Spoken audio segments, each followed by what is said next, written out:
तो तकरीबन 1.5 साल पहले संविधान के होते हुए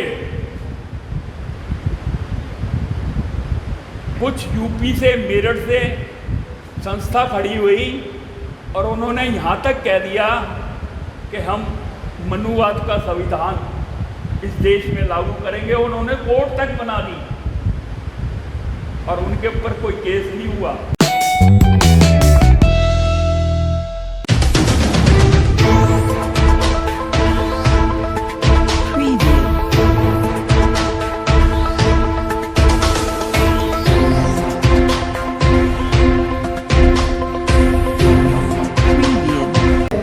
कि जाति तोड़ो, समाज जोड़ो और भाईचारा कैसे बनाया जाए।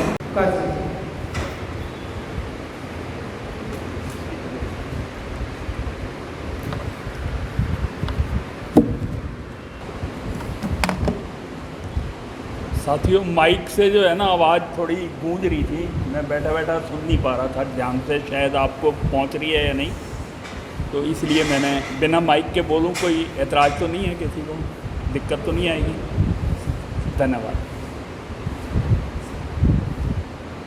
आज सबसे पहले तो मैं धन्यवाद करूंगा ओम प्रकाश जी का, जिन्होंने आज अपनी जो बीएसएस टीम और बुद्धा चेतना संघ की तरफ से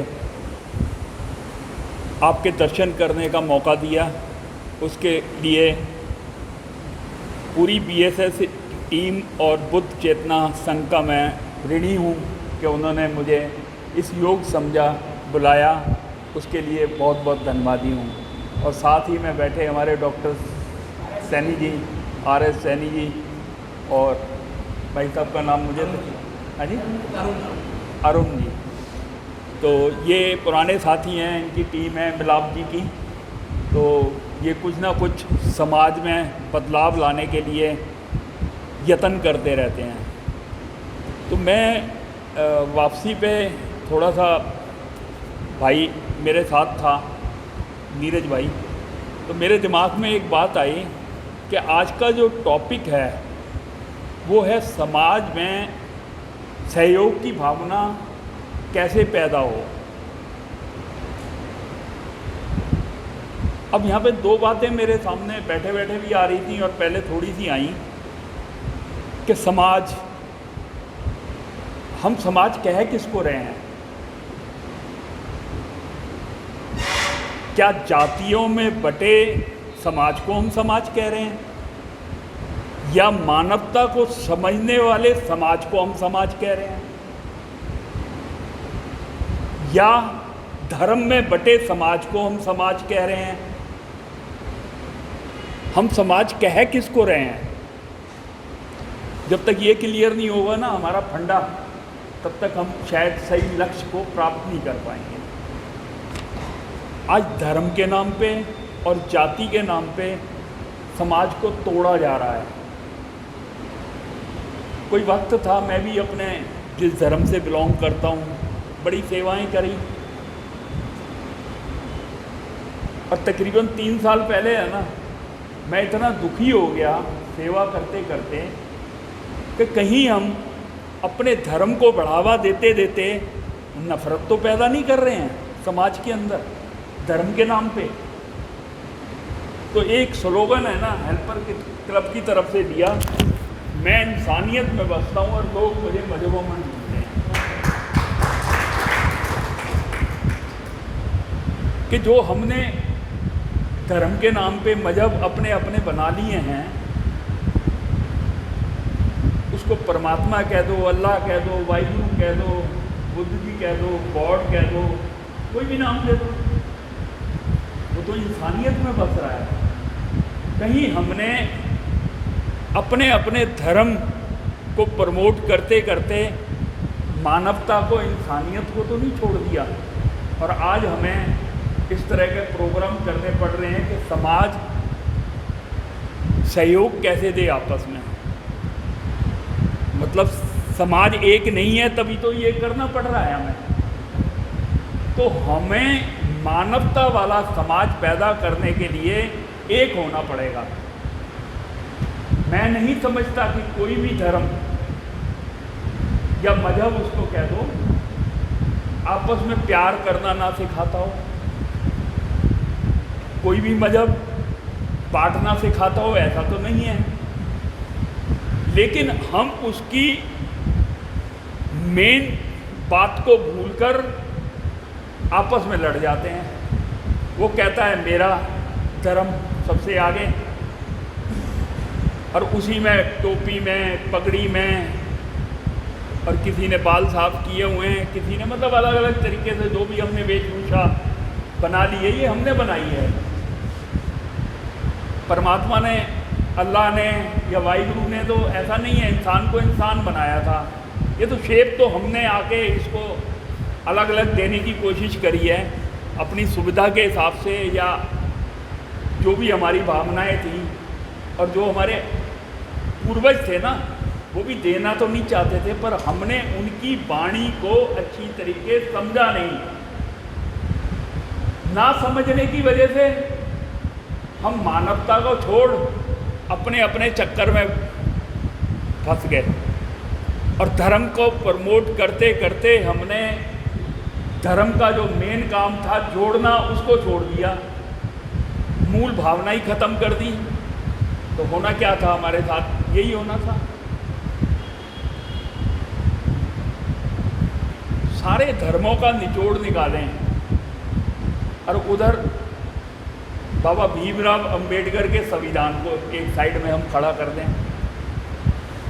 तो संविधान को बनाने की जो भावना थी, जो सभी धर्मों का पॉजिटिव पक्ष था, जो अच्छी चीज़ें थी, समानता की चीज़ें थी, किसी के साथ कुछ बुरा ना हो, वही तो है संविधान। और क्या है संविधान? क्या ये धर्मों का निचोड़ नहीं है? मैं तो कोई प्रोग्राम हो रहा था, वहाँ पे बोल आया था कि ये देश संविधान से चलता है, गीता, बाइबल, कुरान या गुरु ग्रंथ साहब से नहीं। जिस दिन ये हमें समझ आ जाएगा कि धार्मिक पुस्तकों से देश नहीं चलता, संविधान से चलता है, और संविधान हमारे पूर्वजों ने जो दिया, उसके ऊपर भी खतरा मंडरा रहा है। जो अच्छी बातें दी ना, उनको भी गंदी पॉलिटिक्स ने, जो कि हावी हो चुकी है समाज के ऊपर, और वो हमने ही पैदा की है, वो हमारी अज्ञानता है।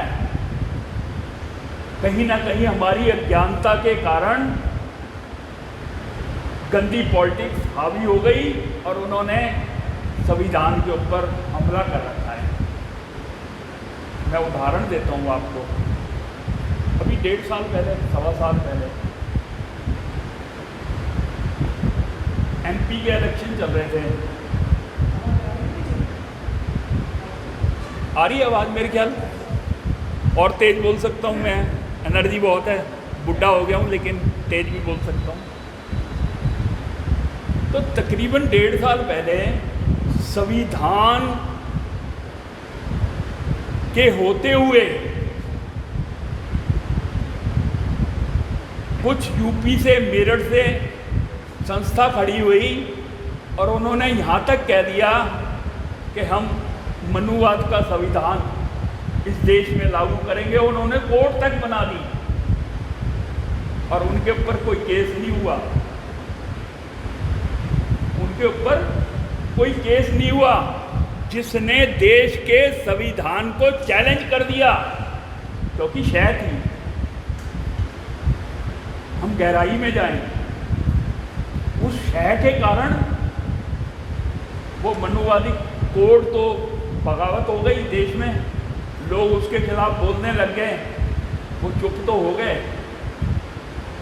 लेकिन भाइयों, मैं किसी संस्था की बुराई नहीं कर रहा, लेकिन कुछ तत्व ऐसे हैं जो देश को इकट्ठा होने के बजाय बांटने का काम कर रहे हैं, धर्म के नाम पे, जात के नाम पे।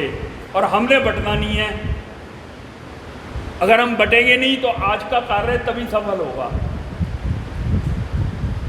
अगर हम बट गए जातियों में और धर्म में, तो ऐसे सेमिनार जितने मर्जी करते रहना, हमारी मानसिकता गुलाम है। बंटने वाले पॉलिटिक्स ने हमारे ऊपर ज़्यादा प्रभाव डाल दिया है और हम उसके गुलाम बन चुके हैं। ज़रूरी नहीं है कि हम खुशहाल हो के पैसा कमा रहे हैं और हम स्वतंत्र हैं। हम स्वतंत्र नहीं हैं। माननीय काशीराम जी ने भी यही कहा था कि जब तक गुलाम को गुलामी का एहसास नहीं होगा वो गुलामी नहीं छोड़ेगा। हमें सबसे पहले आज एहसास करना है कि हमारी मानसिकता गुलाम हो चुकी है, चाहे शारीरिक तौर पे हम स्वतंत्र नज़र आ रहे हैं, हम गुलामी में से निकल रहे हैं। जब हम ये चीज़ महसूस कर पाएंगे कि सचमुच हम गुलाम हैं, दिखने में हम मालिक हैं बड़ी बड़ी कोठियों के, कारों के, इंडस्ट्री के, लेकिन वास्तव में हम गुलाम हैं क्योंकि हमारी मानसिकता को आज़ाद नहीं होने दिया जा रहा। संविधान के होते हुए संविधान को चैलेंज किया जा रहा है। क्या कमी है इस बाबा भीमराव अंबेडकर के संविधान के अंदर कि ये पार्टियां, मैं किसी का नाम नहीं लेना चाहता, आप सब जानते हैं, उसमें चेंज करने की बातें करते हैं रोज़, और ऐसी चीज़ें एंटर की जा रही हैं संविधान के अंदर, ऐसे कानून बनाए जा रहे हैं जो कि आपको तोड़ें, धर्म के नाम पर, जाति के नाम पर। जब कानून ऐसा बनेगा, संविधान के साथ छेड़छाड़ करी जाएगी, तो हमारा संविधान जो समाज है उसके अंदर सद्भावना कहाँ से आएगी। जब हमारा बैठा हुआ राजा हमें एक नहीं होने देना चाहता तो हमें सबसे पहले वहाँ पहुँचना पड़ेगा। और वही काम साहब काशीराम जी ने जतन किया।